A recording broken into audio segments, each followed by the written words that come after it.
80 शब्द प्रति minute dictation start करते हैं 5 सेकेंड बाद।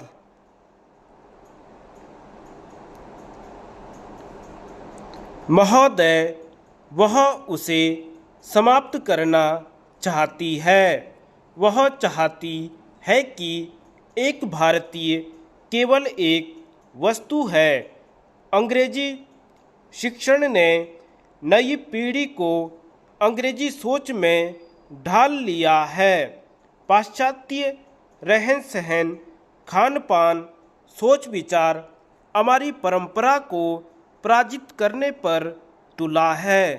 सार्वभौमिकरण, उदारीकरण आदि जैसे लुभावने नारों ने भारतीयता को कुचलना प्रारंभ कर दिया है। धर्म का अर्थ संप्रदाय करके राजनीति वालों ने पाश्चात्य के इस यज्ञ में समिधा डालने का काम किया है। धर्मनिरपेक्ष का इतना गलत अर्थ चल पड़ा है कि लोग अधर्म को ही धर्म मान बैठे हैं। धर्म के कारण मनुष्य में गलत कामों के लिए जो झिझक संकोच था वह नहीं रहा। हमारे धर्म ग्रंथ नई पीढ़ी के लिए अछूते हो गए। नई पीढ़ी के सामने हिंसा और गंदी किस्से कहानियों का ढेर लग रहा है। साहित्य आज हमारी जानकारी को बढ़ा रहा है, लेकिन हमारे आचरण को नियंत्रित करने वाला साहित्य नहीं बन जाता था। विद्वता से आचरण का तलाक हो रहा है। इस हालत में हमारा भविष्य क्या है? साहित्य अगर अपनी भूमिका निभा पाए तो हम संभल सकते हैं। उसके लिए लेखकों के अपने आचरण में संयम, सादगी का आचरण आवश्यक होगा। आशा करनी चाहिए कि आज फिर से कोई तुलसीदास पैदा होगा जो हमें मर्यादा का महत्व समझा पाएगा। वरना यदि स्थिति ऐसी रही तो मानवता से शून्य होकर अपना भविष्य खो बैठेगा।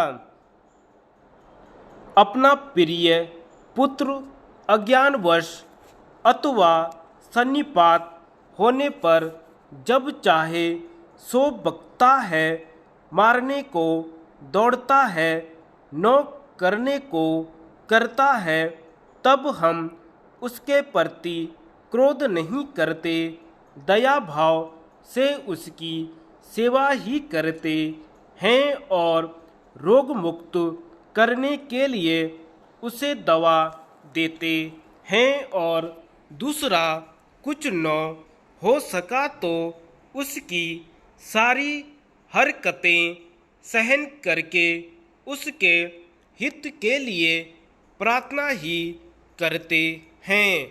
उसी तरह विश्वात्मैक्य की भावना करने पर अपना विरोध करने वाले और दुश्मन कहलाने वाले लोगों के प्रति भी प्रेम और क्षमा की वृत्ति ही रखी जाती है। फिर तो परिवार के अंदर हो, समाज में हो, जाति जाति के बीच हो या वंश संघर्ष के दारुण प्रसंग में हो, चिढ़, द्वेष या अशुभ भावना मन में उठती ही नहीं। जिस तरह मरीज का द्वेष किए बिना उसका इलाज किया जाता है, उसी तरह अंतर्राष्ट्रीय संघर्ष के समय पर भी एक ही भाव मन में रहता है कि जो भी व्यक्ति अथवा राष्ट्र हमारा नुकसान करता है, हमारा नुकसान करने पर तुला हुआ है, उसका भी हम भला ही चाहेंगे, बुराई से उसे रोकेंगे अवश्य, लेकिन उसमें उसे आरोग्य के पक्ष पथ पर लाने की ही कोशिश रहेगी।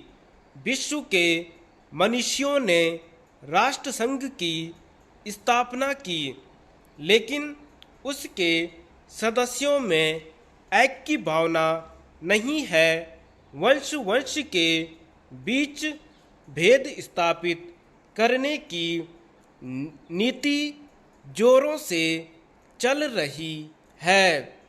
अपना स्वार्थी साधने की बात है ही, इसके अलावा दूसरों का द्वेष भी है, तिरस्कार भी है। धन्यवाद।